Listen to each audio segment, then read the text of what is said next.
द्वीप, टापू, चारों तरफ समंदर होता है। हाँ जी।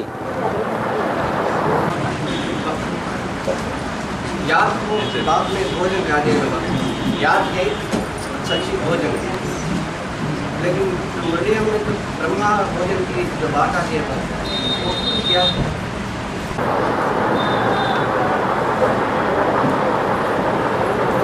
बाप जो भी लक्ष्य देते हैं वो संपूर्ण लक्ष्य देते हैं या अधूरा लक्ष्य देते हैं? ब्रह्मा नंबरवार हैं या सब अव्वल नंबर ब्रह्मा हैं? नंबरवार हैं। नंबरवार में अव्वल नंबर भी होगा है? तो जो अव्वल नंबर ब्रह्मा है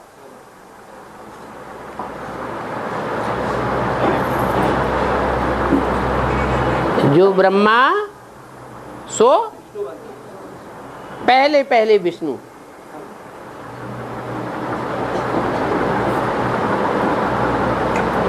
तो 5 ब्रह्मा हैं।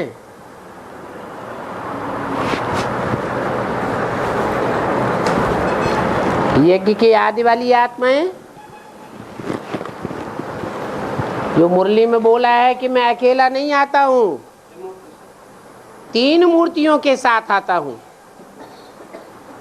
अर्थात यज्ञ में आदि में 2 माताएं और 1 बाप मनुष्य सृष्टि का। 3 तो ये ब्रह्मा हो गए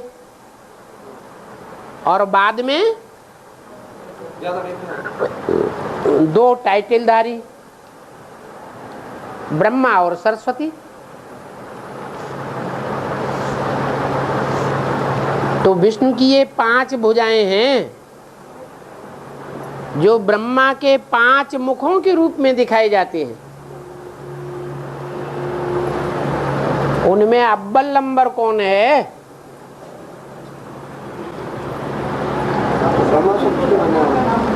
है? तो ब्रह्मा का नाम तो नहीं पड़ा। नाम तो विष्णु का भी नहीं पड़ा, लेकिन विष्णु का पार्ट क्या होता है खास? तो मम्मा ब्रह्मा के साथ कर्मों में वाचा में कंबाइंड होकर रहती थी या अलग हो जाती थी? मम्मा के बगैर दादा लेखराज ब्रह्मा अधूरा था। अधूरा अनुभव करता था या नहीं करता था? मम्मा का स्थान जिस किसी भी शक्ति ने लिया, क्या बाबा संतुष्ट थे? अंत समय में भी क्या संतुष्ट रहे? अंतिम क्षणों में भी बाबा को जब ये पता चला कि वल्नरेबल टेस्ट के नाम से मुझे बताए बगैर चोरी से संस्था का रजिस्ट्रेशन करा लिया गया,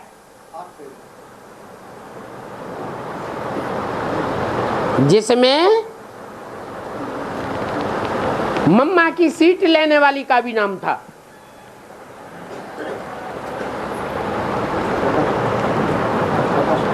तो बाबा अंतिम क्षणों तक भी संतुष्ट रहे या असंतुष्ट हुए? असंतुष्ट रहे। इसलिए ये नहीं कह सकते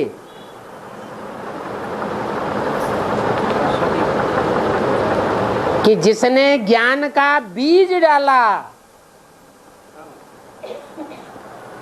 प्रैक्टिकल में ब्राह्मणों के जीवन में, वो ब्रह्मा नहीं है। सब ब्राह्मण जानते हैं कि आत्माएं ज्योति बिंदु, हम आत्माएं क्या है? ज्योति बिंदु बाप भी तो आत्माओं का बाप। लेकिन ये ज्ञान किसने दिया, मम्मा ये रिसर्च किसने की, ये ज्ञान का चक्र किसने चलाया, मम्मा ने। तो मम्मा को भी विष्णु के चित्र में जो भुजा दिखाई गई है दाईं ओर की, ऊपर की जो भुजा है, जो ओटे सो अर्जुन। पहले पहले ये ज्ञान का मूल चक्र किसने चलाया कि हम आत्माओं, ज्योति बिंदु आत्माओं का बाप कौन, उसका असली रूप क्या, किसने बताया, ओम राधे मम्मा ने। तो क्या ब्रह्मा का रूप नहीं है, वो विष्णु की भुजा नहीं बनेगी, बनेगी। जैसे कि वैष्णवी शक्ति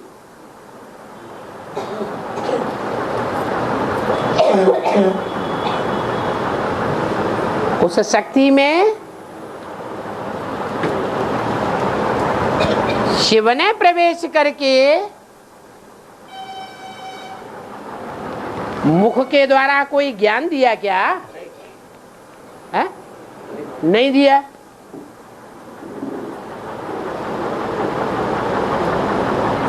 तो उसे ब्रह्मा कहें है?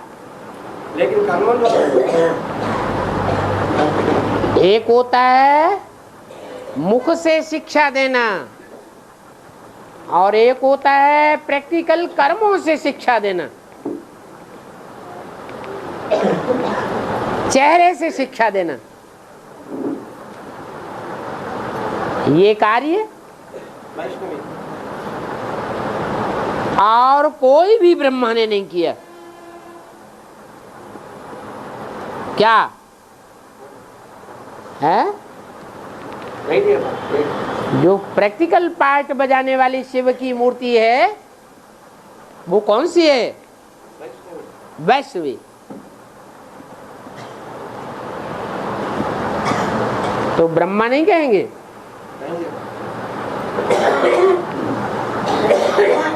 इसलिए विष्णु के चित्र में 4 भुजाएं,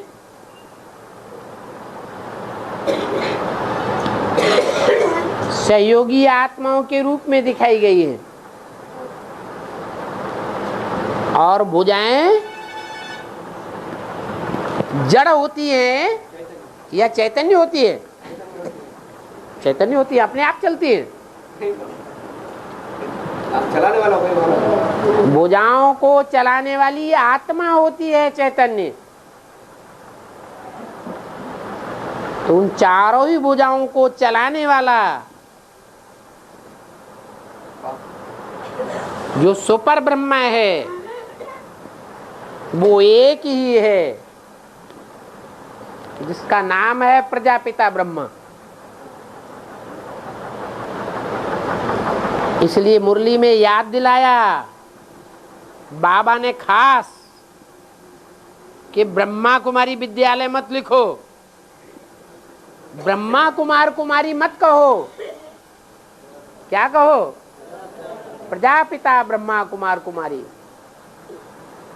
ब्रह्मा माताएं तो अनेक हो सकती हैं, लेकिन बाप तो एक ही होना चाहिए, नहीं तो नई सृष्टि की स्थापना नहीं हो सकती।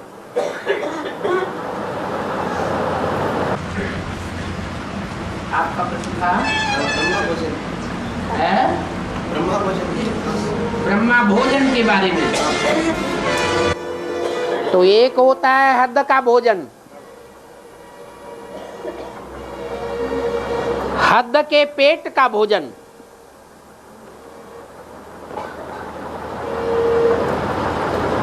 पेट स्थूल है तो उसका भोजन भी स्थूल है, और एक होता है बुद्ध रूपी पेट का भोजन। क्या? बुद्ध रूपी पेट का भोजन। और वो बुद्ध रूपी पेट का भोजन भी पहले ब्रह्मा ही तैयार करेगा या ब्राह्मण तैयार करेंगे? है? कौन तैयार करेगा? ब्राह्मण तैयार करेंगे?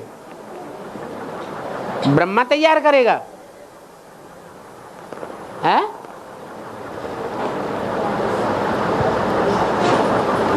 इसमें प्रवेश करते हैं है?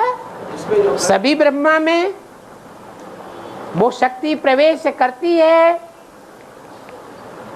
सुपर पावर, सुप्रीम सोल, तभी ब्रह्मा कहा जाता है। तो अव्वल नंबर ब्रह्मा कौन?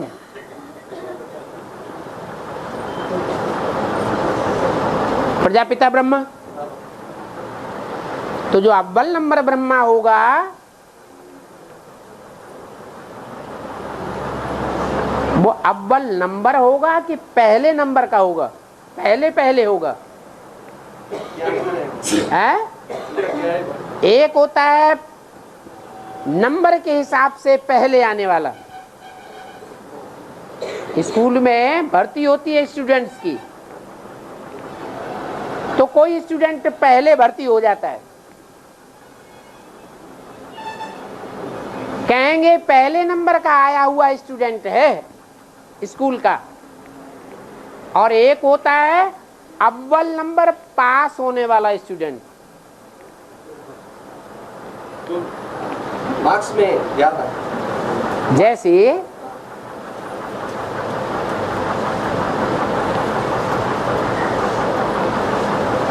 परिवार में बड़े बच्चे की पैदाइश होती है,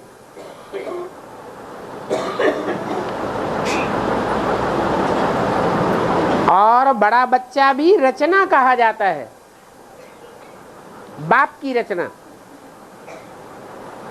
तो वो बड़ा बच्चा बाप की अव्वल नंबर रचना है या पहली रचना है?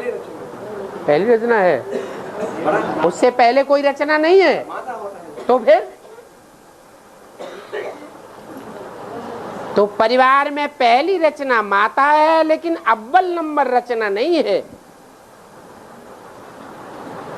क्योंकि माता मोह के कारण अपनी सारी ताकत किसको अर्पण कर देती है? सब बच्चों को नहीं, पहले बच्चे को अपने सारे जीवन की प्योरिटी की पावर अर्पण कर देती है, तब पहलौटी का बच्चा जन्म लेता है। तो वो अव्वल नंबर रचना हो जाती है बाप की। मां को अव्वल नंबर रचना नहीं कहेंगे, पहली रचना है। उसी तरीके से जो ब्रह्मा अनेकों के नाम हैं, उनमें पहला ब्रह्मा कौन है? कौन? कोई कहता है प्रजापिता। अरे प्रजापिता तो नाम ही तब पड़ता है जब वो ब्रह्मा से जन्म लेकर ब्राह्मण बनता है। ब्राह्मण बनने बिगर प्रजापिता था क्या?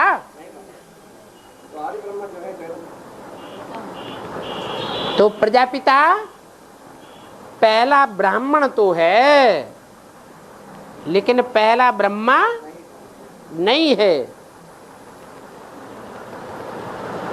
पहला ब्रह्मा कौन? जगदम्बा के मुख से सुना, दादा लेखराज के मुख से डायरेक्ट नहीं सुना, माता के मुख से सुना। तो मुख से सुन करके मुखवंशावली पहला ब्राह्मण प्रजापिता हुआ। तो बच्चा वो बच्चा हुआ ना जगदम्बा। पूछ रहे हैं ब्रह्मा का साक्षात्कार तो पहले माता को सुनाया, ब्रह्मा का साक्षात्कार होना है तो पहले शिव बाप ने किसी दूसरे में प्रवेश संकल्प करना है साक्षात्कार के लिए साक्षात्कार तो ब्रह्मा को होगा पहले। हाँ, भक्तों को ही साक्षात्कार होगा। जो अव्वल नंबर भक्त होगा उसी को साक्षात्कार होगा पहले। साक्षात्कार एक होता है बुद्धि का और एक होता है बंद आंखों का साक्षात्कार। जिनको बुद्धि नहीं होती है लेकिन प्योरिटी की पावर होती है, उन्हों को बंद आंखों का साक्षात्कार होता है। जैसे लक्ष्मी नारायण के बीच में, दोनों के बीच में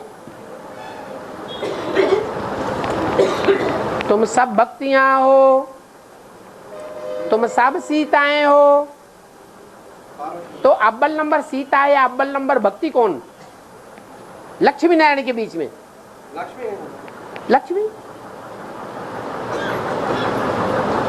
नारायण को जो राम वाली आत्मा है उसको भक्त नहीं कहेंगे, सीता नहीं कहेंगे। राम है एक और बाकी सब हैं सीताएं। मेरी बिंदी का ही नाम है, वो नहीं कभी बदलता। बाकी राम, ये किसका नाम है? बिंदी का नाम है? नहीं,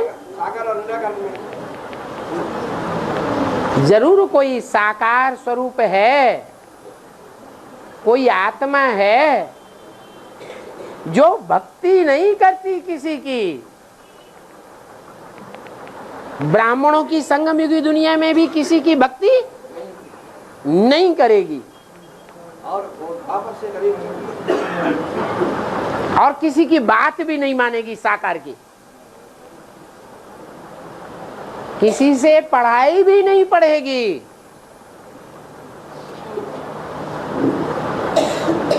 किसी साकार मनुष्य मात्र को अपना बाप भी नहीं मानेगी। टीचर भी नहीं मानेगी और गुरु भी नहीं मानेगी। इसलिए मुरली में बोला है, इस समय भारत है पूरा नास्तिक है। आस्था ही नहीं है किसी के ऊपर।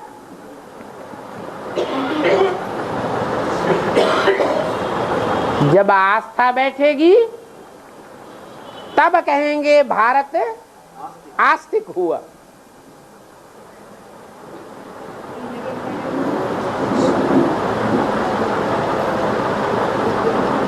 समाधान हुआ? हाँ। तो ब्रह्मा भोजन जो है, कोई तो ब्रह्मा है जो सबसे जास्ती भोजन अच्छा तैयार करने में सिद्धहस्त हो।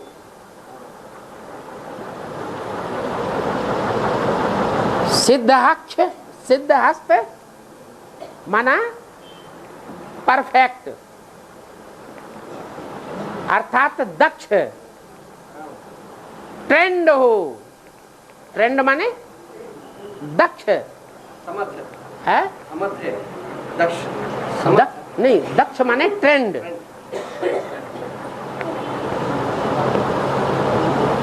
शास्त्रों में उसका नाम दक्ष प्रजापति रख दिए हैं।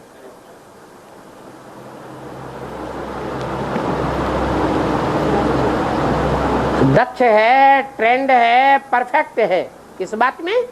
याद में, याद का भोजन बनाने में।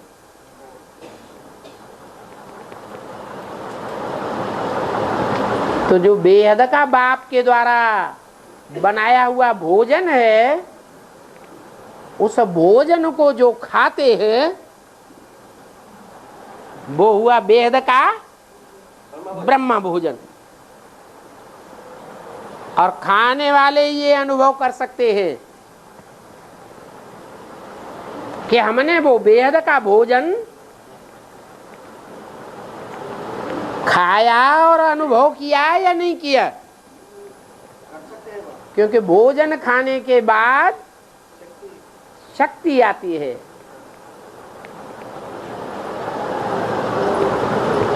पानी पीने से भोजन पचता है, क्या ज्ञान है? जल। भगवान का जो ज्ञान है, जिसे गीता ज्ञानामृत कहा जाता है, जो मनन चिंतन मंथन के द्वारा निकलता है, वो ज्ञान जल ज्ञान अमृत है। उस अमृत को पीने से देवताएं अमर बनते हैं, क्योंकि वो ज्ञान जल ज्ञान अमृत भोजन को पचाने में बहुत सहयोगी होता है।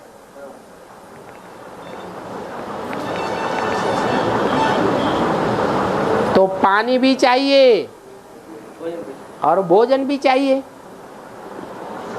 इसलिए यज्ञ में आदि से ही परंपरा डाली गई है, क्या पहले भोजन खाओ और बाद में पानी पियो।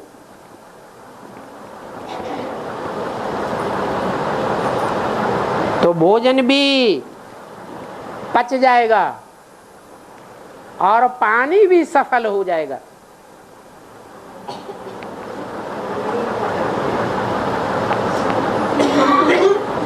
इसलिए एक मुरली में बोला भी है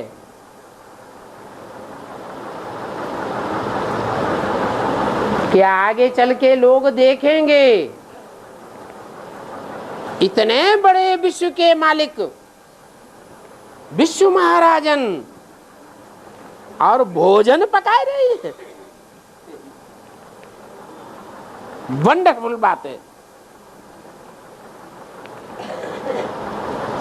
तो कौन से भोजन की बात होगी? वो नारायण बैठ करके वो स्थूल रसोई में जाकर के वो क्या नाम, वो करछी चला रहा होगा, चूल्हा जला रहा होगा।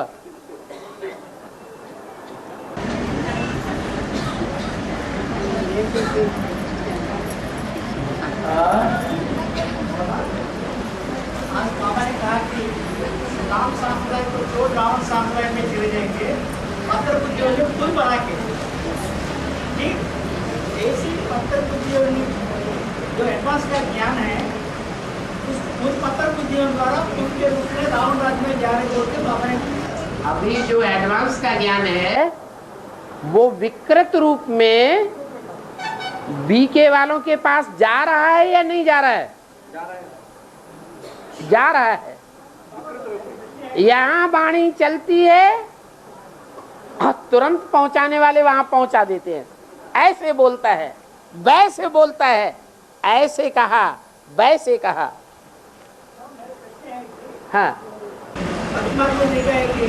उसी पूर्व से ही राम ने रावण में जाकर रावण को जीत लिया ना, क्या कैसे शुरू हो रहा है? अरे जा नहीं रहे हैं अभी, क्या हैं? अगर नहीं गए होते तो बाबा ने ये मुरली में महावाक्य पहले से क्यों बोल दिया कि वहीं देखो तुम्हारा दिलवाड़ा मंदिर यादगार बना हुआ है और वहीं तुम प्रैक्टिकल में बैठे हुए हो। तुम ब्राह्मण वहीं दिलवाड़ा मंदिर में प्रैक्टिकल में बैठे हुए हो। तो ये प्रैक्टिकल में बैठने के लिए फाउंडेशन पढ़ रहा है या नहीं पढ़ रहा है? पढ़ रहा है।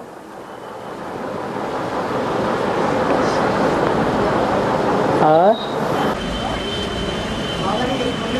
मुख्य है शिव बाबा, फिर है ब्रह्मा सरस्वती। शिव बाबा के बाद मुख्य ब्रह्मा सरस्वती को बताया। फिर वैष्णवी सरस्वती नहीं, ग्लानी के हिसाब से जब बोला तो बोला सबसे जास्ती ग्लानी होती है शिव बाबा की। शिव बाबा, शिव बिंदु नहीं। और उसके बाद दूसरे नंबर की ग्लानी होती है ब्रह्मा की। और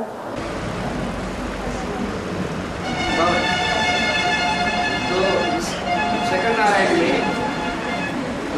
इब्राहिम जब प्रवेश करते हैं ना द्वापर में, तब दृष्टि व्यभिचारी बनती है। वो दोष जिसमें प्रवेश करते हैं उसको लागू नहीं करना है, लेकिन जो प्रवेश करते हैं उसको लागू करना है, ऐसा बोल देना नहीं। ऊपर से आने वाली, परम धाम से आने वाली आत्मा संपूर्ण होती है, परिपूर्ण धाम से आई है या अपूर्ण होती है? परिपूर्ण होती है। तो संपन्न आत्मा है, सात्विक आत्मा है। सात्विक आत्मा में कोई प्रकार का दूषण होने का सवाल होता ही नहीं। जिसमें प्रवेश करती है उस आत्मा ने संगम युग में ये प्रैक्टिस डाली है, योग को योग के नाम पर विकृत किया है। क्या विकृति की है? यही विकृति की है कि बाप ने तो बताया कि पवित्र रहना है, एक का संग करना है, पवित्र इंद्रियां बनानी है, इंद्रियों में व्यभिचार पैदा नहीं करना है। उन्होंने स्थूल पवित्रता तो धारण कर ली, जिसको ब्रह्मचर्य कहा जाता है भक्ति मार्ग में, लेकिन आंखों की पवित्रता को धारण ही नहीं किया। दृष्टि से पतित होना और पतित बनाने की प्रक्रिया यज्ञ के अंदर चालू करा दी। ऐसी आत्माएं जो यज्ञ के अंदर घुसी हुई थी, जो आदि से ही दृष्टि का करप्शन फैला रही है, दृष्टि के व्यभिचार में आ रही है,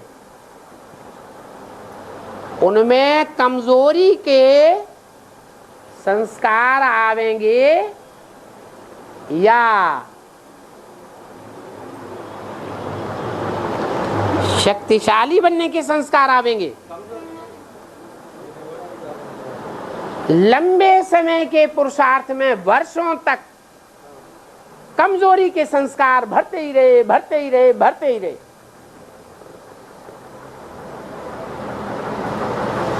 इन कमजोरी के संस्कारों के कारण नंबर 2 का नारायण बन जाता है।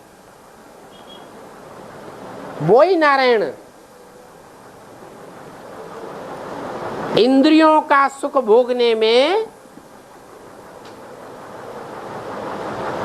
जो 10 करोड़ देवताएं हैं उनके बीच में सबसे तीखा जाता है।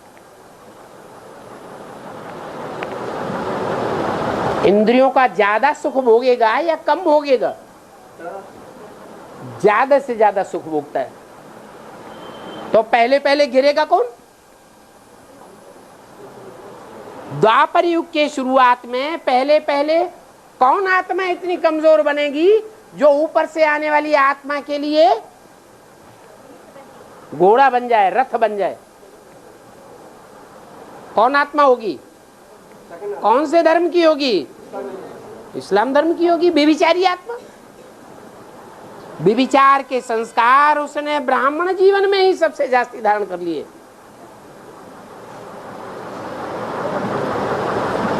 तो आत्माएं निमित्त बन जाती हैं। लक्ष्मी नारायण सेकंड, इब्राहिम और इब्राहिम के पीछे जो भी आत्मा उतरेगी वो दोनों आत्माएं उन सेकंड लक्ष्मी नारायण में प्रवेश कर जाती है, उनको कंट्रोल कर लेती है। कमजोरी नीचे वालों में होती है या ऊपर में? नीचे वालों में कमजोरी होती है। वही कमजोरी का संग का रंग पहले ही जन्म में इब्राहिम और उसके साथ वाली आत्मा को लग जाता है, अगले जन्म में वो भी नीचे गिर जाती है।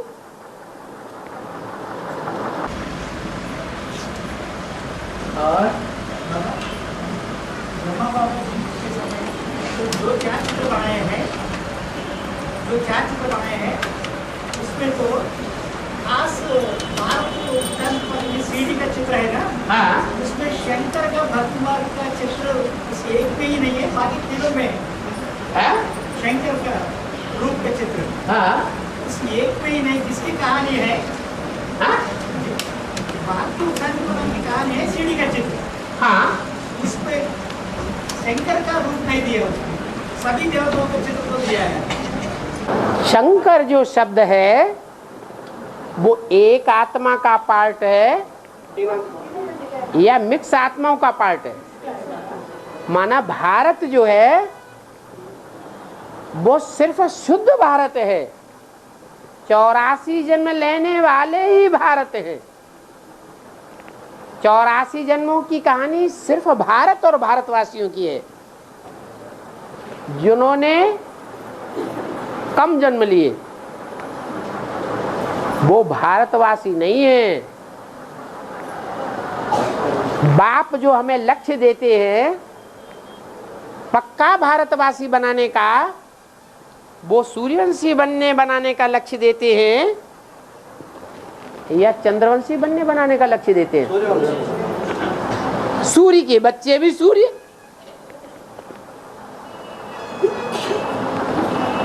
चंद्रमा बनने का लक्ष्य नहीं दिया। तो जो चंद्रमा बनने वाली आत्मा है उसको तो अपना शरीर ही नहीं होता, पराये शरीर में प्रवेश होकर के विष्णु का पार्ट बजाती है संगम युग में।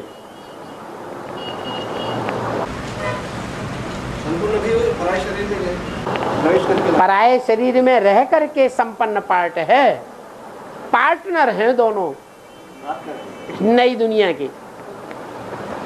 उन पार्टनर में एक मुखिया है और एक सहयोगी। तो कौन हुआ मुखिया? विष्णु के जो पार्टधारी 5 आत्माएं हैं विशेष, उनमें मुखिया पार्टनर कौन है और असिस्टेंट कौन है? विष्णु पार्ट में वैष्णव मुखिया पार्ट नहीं, लेकिन चलाने वाले वैष्णवी ऐसे है जैसे भारत के अंदर सन्यासियों का पार्ट है। सन्यासियों ने क्या किया? गिरते हुए भारत को थमा दिया। ऐसे ही जो रुद्रमाला है, रुद्रमाला के मणके जिनकी 4 युगों की शूटिंग पूरी हुई 2004 में, अब वो तामसी वृत्ति की ओर जा रहे हैं या सात्विक वृत्ति की ओर जा रहे हैं? तामसी होते चले जा रहे हैं। अंदर से समझते हैं ये राइट है, ये रंग है, ये करना है, ये नहीं करना है, ये करना चाहिए, वो नहीं करना चाहिए, फिर भी गलती करते हैं, मजबूर।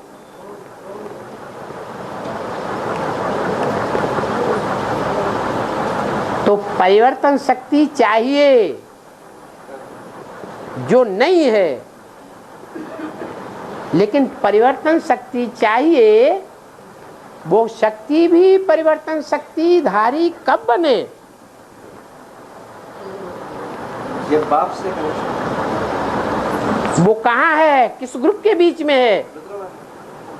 रुद्रमाला के बीच में है। वो है बात, वो विजयमाला है। विजयमाला में है, लेकिन विजयमाला में भी किस ग्रुप में है? चंद्रवंश में है। वो चंद्रवंशी सन्यासियों से प्रभावित हो गए। सन्यासियों ने भक्ति मार्ग में जो आडंबर फैलाया, वो सारा आडंबर उन्होंने स्वीकार कर लिया। भगवान सर्वव्यापी हो गया। एक व्यापी वाली बात उनकी बुद्धि में बैठ ही नहीं सकती, सुनने के लिए भी तैयार नहीं। वो बेसिक का सारा ग्रुप सन्यासी है, खास करके विजयमाला के मणके बनने वाला ग्रुप क्या है? सन्यासी है। और धर्म वाला है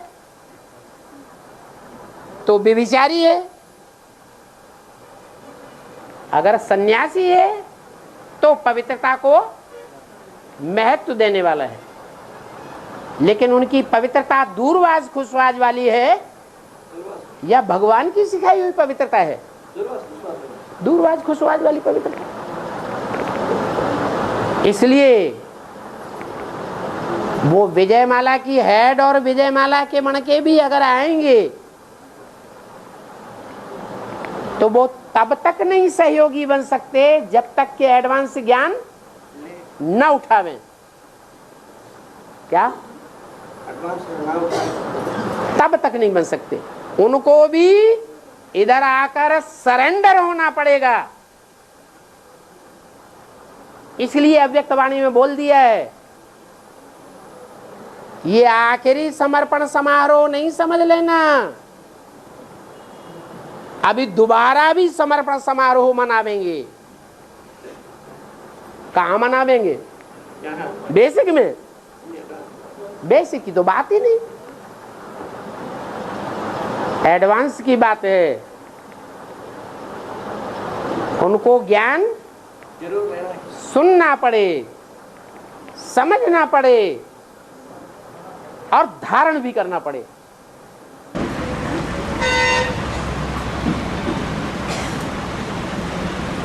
जो वैष्णव बनने वाले हैं, जो वैष्णवी है, वो 63 जन्मों ज्यादा से ज्यादा बाप का ही संकरण के लिए ना। फिर संगम युग में बाप से क्यों दूर रहते हैं? यही थोड़े ही कहा कि शंभु का ही वर्ण करूंगी हर जन्म में। ये कहा वरहूं शंभु न तु रहूं कुंवारी। या तो बाल ब्रह्मचारी रहूंगी या तो शंभु का ही वर्ण करूंगी, और कोई का वर्ण नहीं करूंगी। तो सन्यासियों के बीच में रहना पड़ेगा।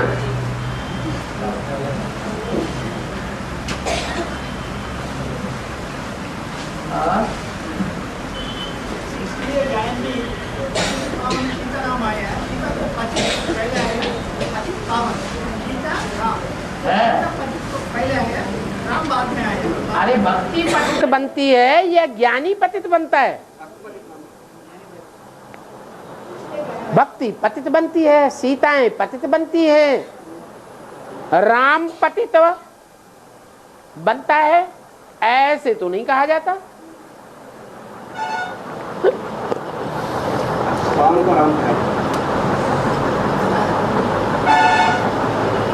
राम कहा जाता है उसको जिसमें योगी लोग रमण करते हैं।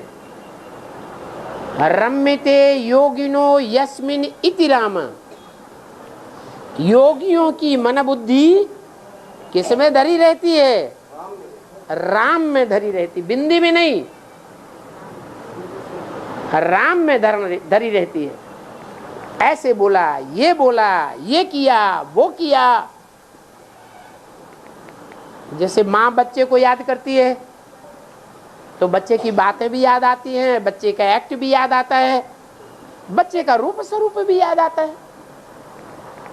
ऐसे ही जो योगी लोग हैं वो किस में रमण करती है? उनकी बुद्धि राम के रूप में रमण करती है, उस निराकारी स्टेज में रमण करती है, उसकी बातों में रमण करती है, उसकी एक्ट में रमण करती है।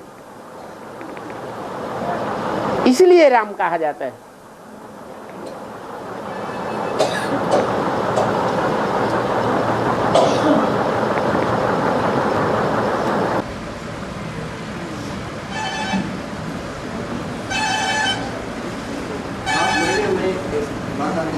वहाँ भाई बहन रहती है सचिव में, भाई बहन रहती है और वहाँ मौखिक प्यार यानी दृष्टि का मौखिक प्यार से ही पैदाइश होती है सचिव का।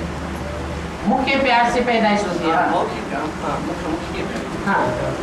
लेकिन बाबा यहाँ अभी जो कलीग में जो विकारी सजनी साजिन होते हैं बाबा, उसका तो मुख्य या मुख्य स्थान यहाँ होती है बाबा, मुख्य प्यार या स्थान तो यहाँ होती है। यहाँ लौकिक यहाँ कलीग में जो विकारी सजनी साजिन होते हैं ना बाबा, उसका तो प्यार यहाँ होती है बाबा।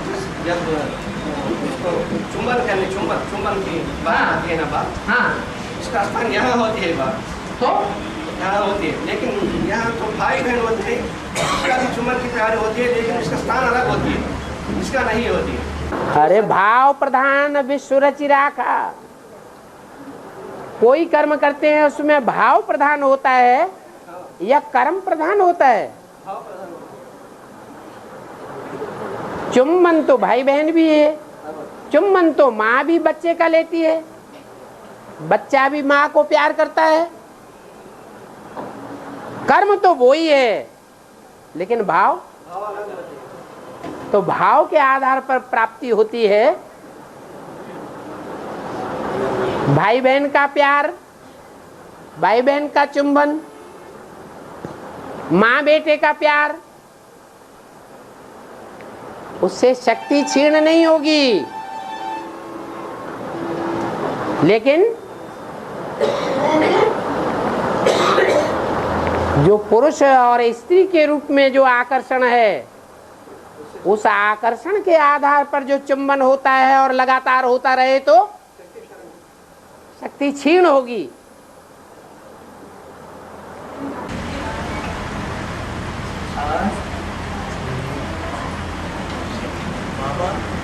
राम तेरी गंगा मैली, राम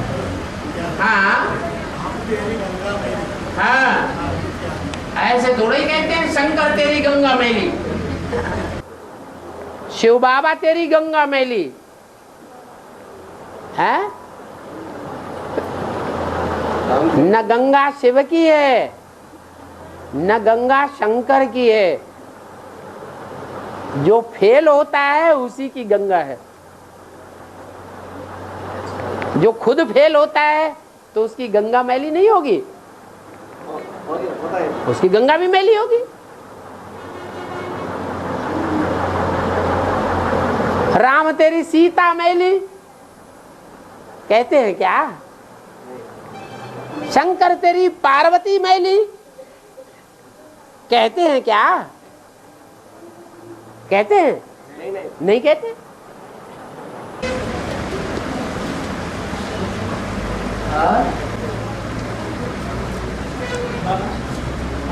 पंचों लगा दिए तो बाबा ने कहा पंचों मानो,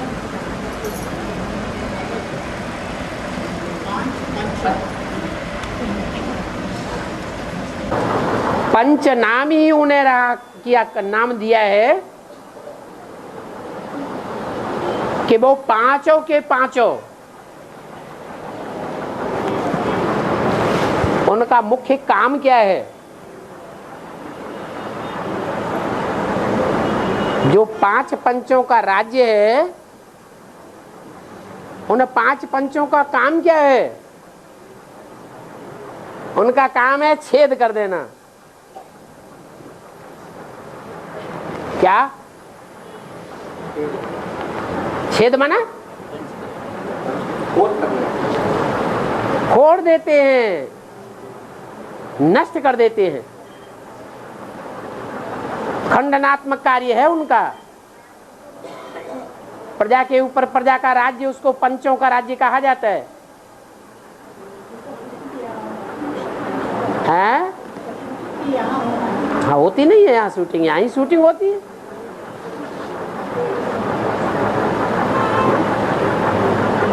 यहाँ अभी राम का राज्य चल रहा है ब्राह्मणों की दुनिया में।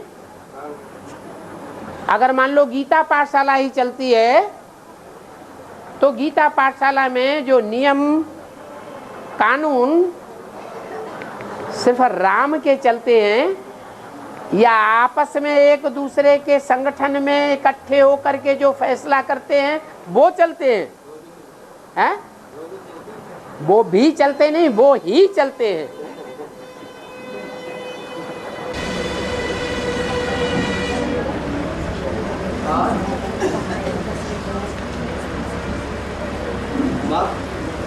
जो रुद्रमाला की मणि बाबर से ज्ञान जन्म लेना वो कलिक से वो अनेक रानियों के रखने की प्रक्रिया शुरू करती है। तो ज्ञान की पुरुष जन्म लेने वाले रुद्रमाला की कलिक से तो अनेक रानियों को रखने के लिए वो प्रक्रिया शुरू करती है ना। रुद्रमाला की मणि बनने वाले पुरुष वाले पुरुष संस्कार वाला वो जब स्त्री चोले रहती है तब कैसा होता है उसका? कैसा होता है? संस्कार तो व्यभिचार के रहेंगे या व्यभिचार के संस्कार रहेंगे? तो क्या करेंगी? वेश्या बनेगी या सधवा बनेगी? वेश्या बनते हैं। यहाँ पर जो स्त्री की चोला लेते हैं वो वेश्या बनेंगे। क्या बनेगी फिर? अरे जो राजा बना और सैकड़ों रानियां रखी और सैकड़ों रानियां रखने के बाद उनको कंट्रोल नहीं कर पाया, एक का बनाकर नहीं रख पाया,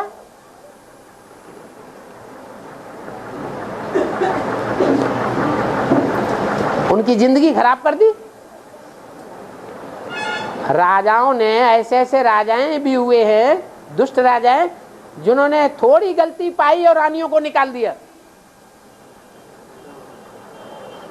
ढेर की ढेर रानियों को रखा और फिर बाद में निकाल दिया। अब वो बेचारी कहां जाएंगी? क्या करेंगी? अरे वो क्या बने करेंगी? वो सारा जीवन विधवा रह करके निभाएंगी या व्यभिचारिणी बनेंगी? है व्यभिचारिणी बनेंगी तो इसका पाप किसके ऊपर चढ़ेगा? राजा के ऊपर पाप चढ़ेगा। तो राजा को अगले जन्म में क्या बनना पड़ेगा? स्त्री बनना पड़ेगा। नहीं, वो स्त्री वो जन्म में, एक जन्म में स्त्री एक जन्म में पुरुष, वो बात अलग। हाँ, व्यभिचारिणी स्त्री बनना पड़े। तुम भी तो भोगो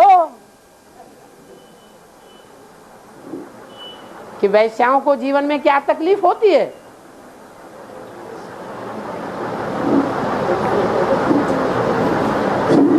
ऐसे ही सन्यासी अपना घर बार तो छोड़ देते हैं, यतीम बना देते हैं, परवाह नहीं करते।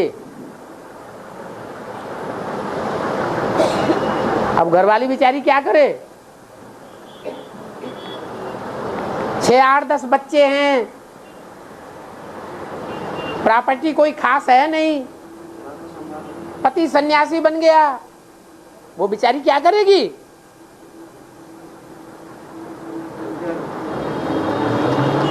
समाज तो गंदा है।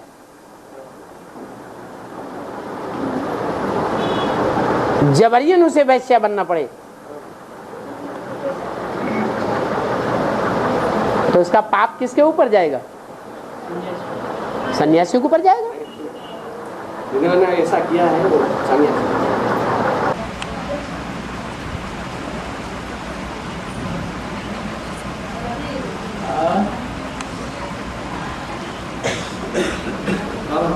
हाँ अष्टदेव दुनिया में इसी शरीर से हाँ हाँ एक मलिंग में रहता है। हाँ इसी दुनिया में इसी शरीर से इसी जन्म में सबको ज्ञान रत्नों ने हाँ सब ज्ञान रत्नों ने 16 रत्न बनाया।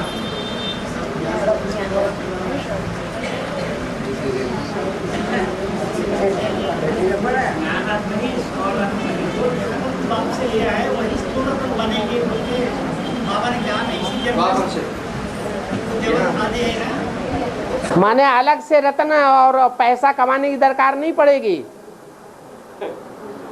यही कह रहे हैं ना कि जो ज्ञान रत्न लिए हैं वो ज्ञान रत्न ही स्थूल रत्न बन जाएंगे, स्थूल धन संपत्ति बन जाएगी। यही कह रहे हैं ना, अलग से धन संपत्ति और रत्न कमाने की और खरीदने की दरकार नहीं रहेगी। यही कह रहे हैं।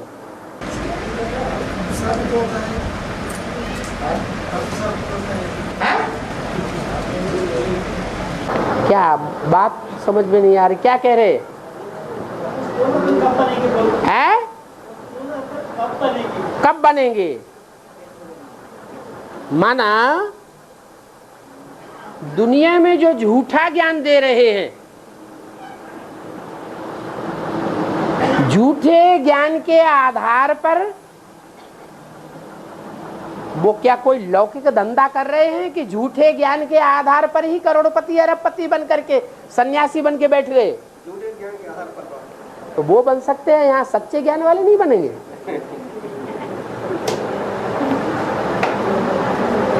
अरे नहीं बनेंगे, बनेंगे। हैं?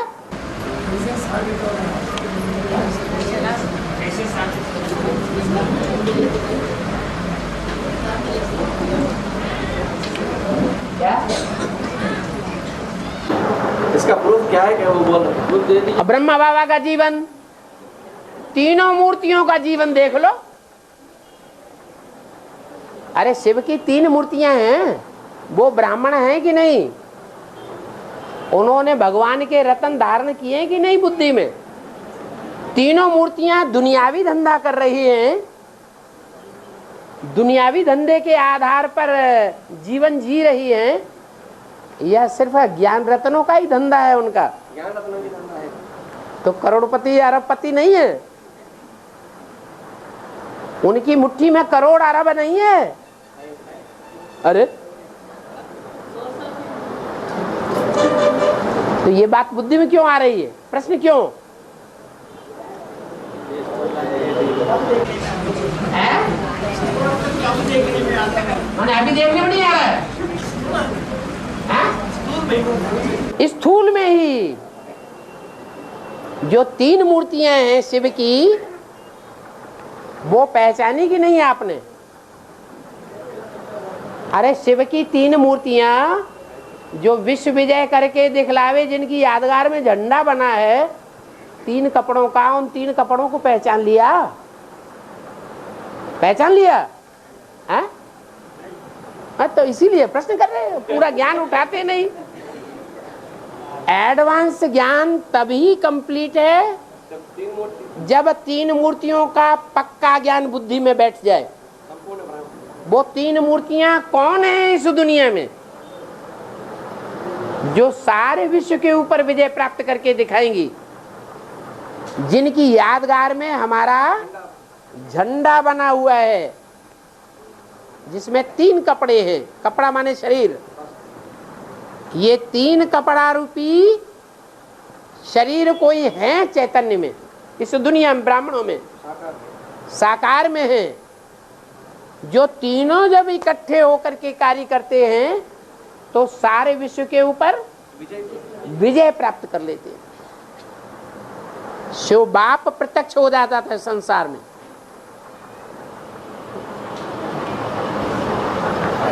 तो कल साप्ताहिक कोर्स लेना कहीं बैठ करके, और जिससे लो उससे कहना कि पहले हमें 3 मूर्तियों का राज समझाओ। कौन सी हैं वो 3 मूर्तियां ब्राह्मणों की दुनिया में? बाप की पहचान जो सारे विश्व के ऊपर विजय प्राप्त करेंगी।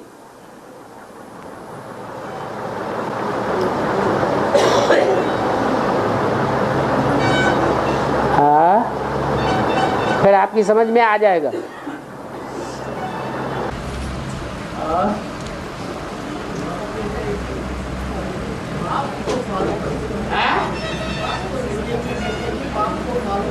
फॉलो करो। वास्तव में तो हम वास्तव में बाबा ने कहा कि आज तो ब्रह्मा का बाबा की बाप के लिए है, कर्मों पर ब्रह्मा को फॉलो करना है। माना बाप के दो रूप हैं, एक माँ का रूप और एक बाप का रूप, जिनको हम कहते हैं बाप दादा। ये दोनों ही बाप का ही रूप है। इसलिए मुरली में कहीं कहीं आता है ब्रह्मा बाप को कहा जाता है। तो प्रैक्टिकल कर्मों की जहां बात है, वो प्रैक्टिकल कर्म दुनिया में भी देखा जाए तो माताएं कन्याएं अच्छा प्रैक्टिकल कर्म करके दिखाती है या पुरुष अच्छा कर्म करके दिखाते हैं? माताएं कन्याएं। माताएं कन्याएं अच्छे कर्म करके दिखाती है। दुनिया की माताओं कन्याओं की सबसे बड़ी माता, माताओं की भी माता जगदम्बा, और जगदम्बा में भी प्रवेश करके पार्ट बजाने वाली आत्मा कौन? ब्रह्मा। तो उसी ब्रह्मा को प्रैक्टिकल जीवन में फॉलो करने के लिए बोला।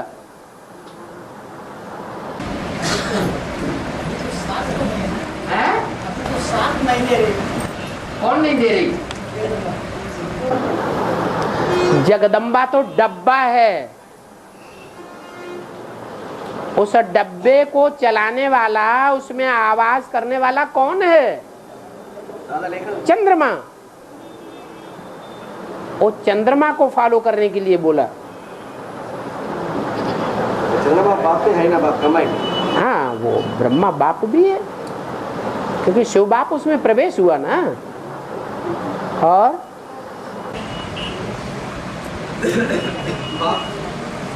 बाप कहते हैं मुझे ज्ञानी का आत्मा विशेष प्रेम रखता है।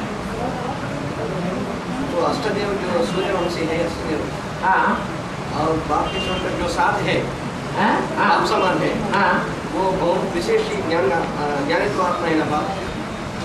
लेकिन ब्रह्मा तो बच्चे होते हैं, लेकिन बच्चा को मेरा कृष्ण वाले आपका तो जास्ती प्यार करते हैं बाप। ज्ञानी तो आत्मा विशेष प्रेम लगता है, लेकिन ब्रह्मा तो ज्ञानी तो आत्मा नहीं है ना, वो बेटी तो नहीं है। उसके प्रति क्यों ऐसे विशेष नहीं है बाप को? ये सात आत्मा है, जास्ती ज्ञानी तो आत्मा है। प्रैक्टिकल में है कहाँ? अब प्रैक्टिकल में है कहाँ? अभी प्रत्यक्ष नहीं बना। अरे ये प्रत्यक्ष अगर कहें तो वो तो सतयुग में होगा अपने शरीर से।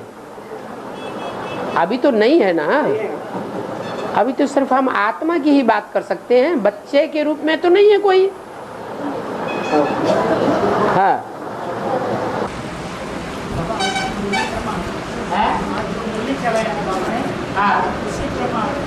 जब तक हम बच्चे हमारे विशेष बात को नहीं जानते तब तक हमारे आत्मिक जन्म नहीं हुई। आत्मिक जन्म हाँ, जन्म नहीं हुआ। इस षष्ठी रूपी रंगमंच पर मेरा कौन सा विशेष पार्ट है मुझ आत्मा का,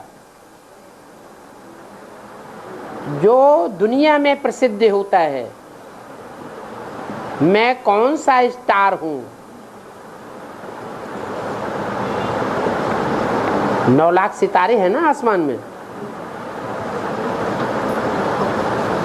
जो खगोल विद्या को जानने वाले हैं वो 9 लाख सितारों की जानकारी रखते हैं ना। किस ग्रुप के हैं, कितना चक्कर काटने वाले हैं, छोटा चक्कर काटने वाले हैं या बड़ा चक्कर काटने वाले हैं? कौन कितने सूर्य के नजदीक है, कौन कितने दूर है, किसमें क्या विशेषता है? तो ये जानकारी दूसरों को तो बाद में होगी, पहले तो आत्मा को स्वयं अपने पार्ट की जानकारी होनी चाहिए कि संगम युग में मुझ आत्मा ने कौन सा विशेष पार्ट बजाया या बजाने वाली हूं। वो ये आत्मा का जन्म है, प्रत्यक्षता रूपी जन्म है। परम पिता परमात्मा सुप्रीम सोल जन्म ले सकता है, उसका प्रत्यक्षता रूपी जन्म होता है, तो बच्चों का नहीं होगा? बच्चों का भी होगा। नंबरवार हैं, कोई संसार में पहले प्रत्यक्ष होंगे, कोई बाद में प्रत्यक्ष होंगे।